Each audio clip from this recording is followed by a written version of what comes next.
Good afternoon, and may it please the court. My name is Margaret Shugart, and I represent respondents A. Philip Randolph Institute, the Northeast Ohio Coalition for the Homeless, and Larry Harmon. This case is about the fundamental right to vote. In Westbury v. Sanders, this court recognized that there was no more precious right, and that other rights, even the most basic, are illusory if the right to vote is undermined. This court should sustain the Sixth Circuit injunction against the supplemental process for 3 reasons. First, the supplemental process removes eligible voters who do not fall underneath the 5 limited exceptions listed in the National Voter Registration Act. Second, the supplemental process removes voters for a failure to vote, a prohibition included in both the National Voter Registration Act and the Help America Vote Act. And third, the supplemental process works against the findings and the purposes of the National Voter Registration Act as included in the statute. For a little bit of background, would Your Honor like to hear some of the facts behind the case? Okay. Larry Harmon, one of the respondents, is a U.S. citizen and a Navy war veteran.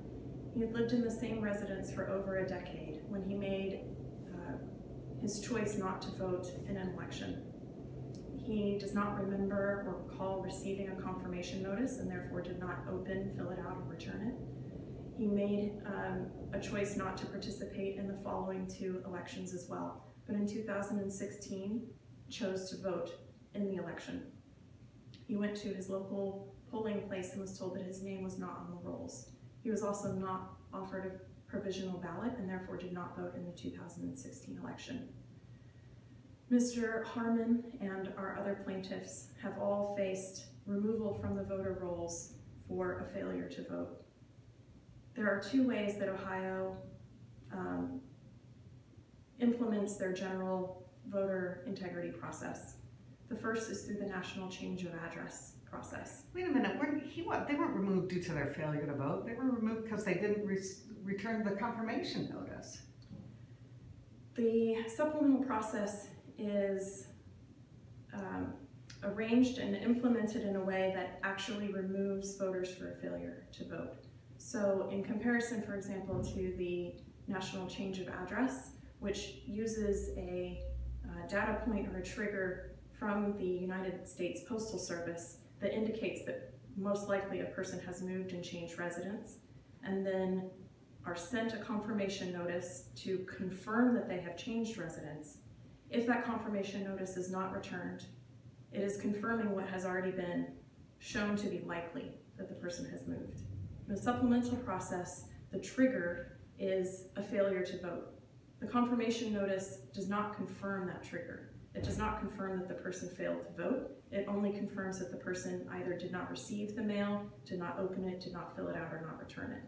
This, in the end, creates a situation where Mr. Harmon, our other respondents, and even 70,000 other people in 3 out of Ohio's 88 counties have been removed for the trigger, which was the failure to vote, something that is prohibited both under the NVRA and HAVA. Okay, so there's this rule against removing them, but isn't the secretary allowed to use processes to identify people who have moved? Yes, the secretary is allowed to do so, but it must fall within the purview of the National Voter Rights Act and the Help America Vote Act. So the prohibition that is included in both of these acts clearly states that voters may not be removed for a failure to vote or solely for the failure to vote. And so any process that is implemented by a Secretary of State must adhere to that prohibition and not create any processes that remove voters for that reason. Okay. There are 5 exceptions. The general rule in the National Voter Registration Act is that each state shall provide that the name of a registrant may not be removed from the official list of eligible voters. There are 5 exceptions to this general rule. 1, the registrant may request to be removed. 2nd, the registrant may be convicted of a crime. 3rd, the registrant may be considered mentally incapable. 4th, the registrant may die. And 5th, the registrant may change address. Underneath the supplemental process, none of the respondents were removed for any of these 5 reasons. Well, they were moved because the secretary thought they had changed their residence. But they had not actually changed their residence. And there is not a 6th exception that states that the secretary may think they have changed residence.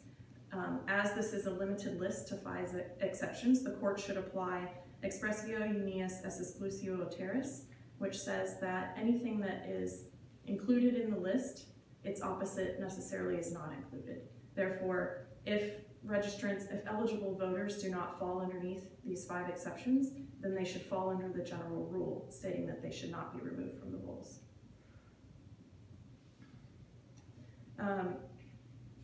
And to explain further on the second point about how the construction and the implementation results in the removal of a failure to vote. Actually, I think I covered that pretty thoroughly. But moving to my third point. Okay, but isn't it true?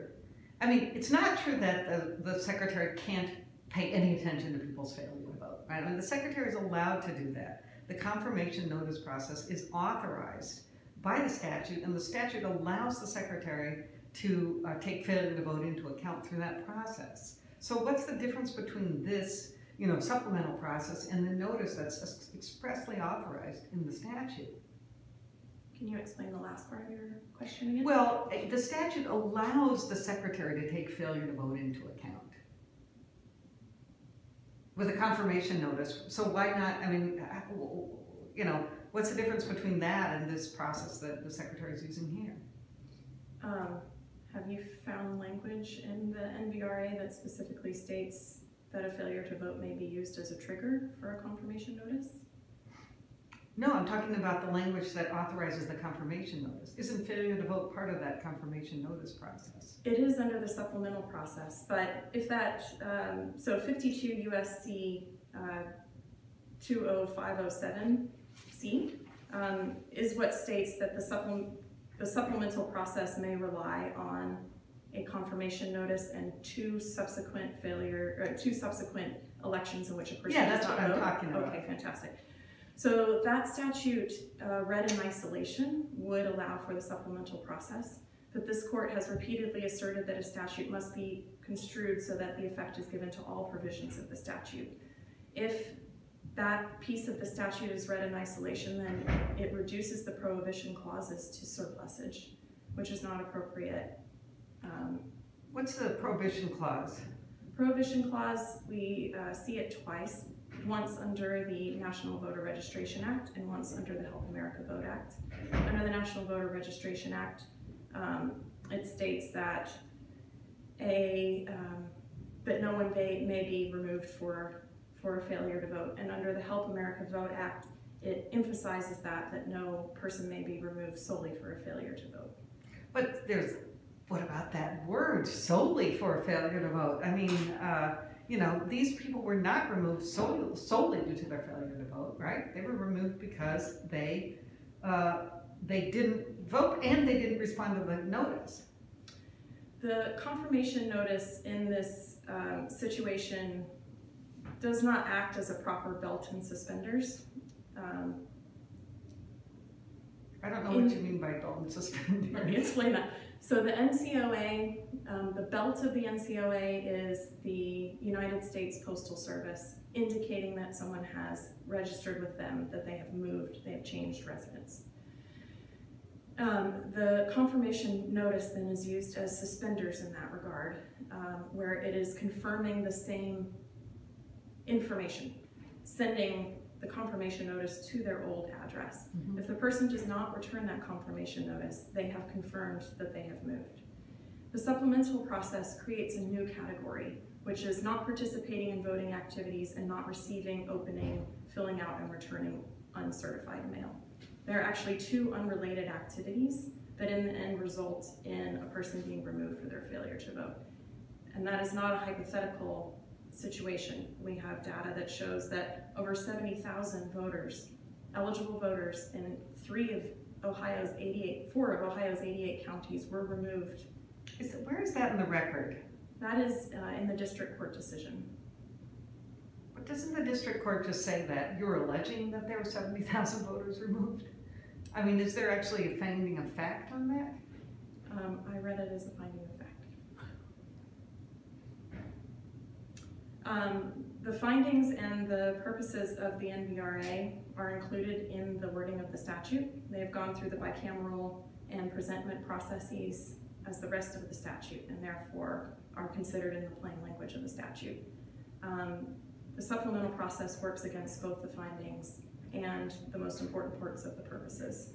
The findings under the NVRA state that the right to vote is a fundamental right. The findings also state that it is the duty of all governments, federal, state, and local, to promote that right.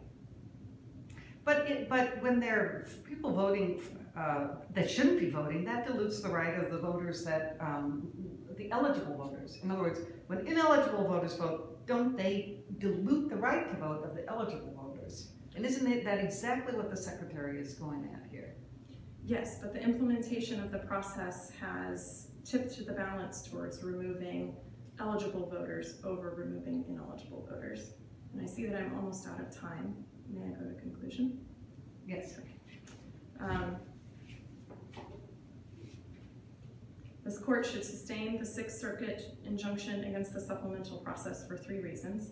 It removes voters who do not fall underneath the 5 limited categories in the exception clause of the NVRA. The supplemental process also removes voters for failure to vote.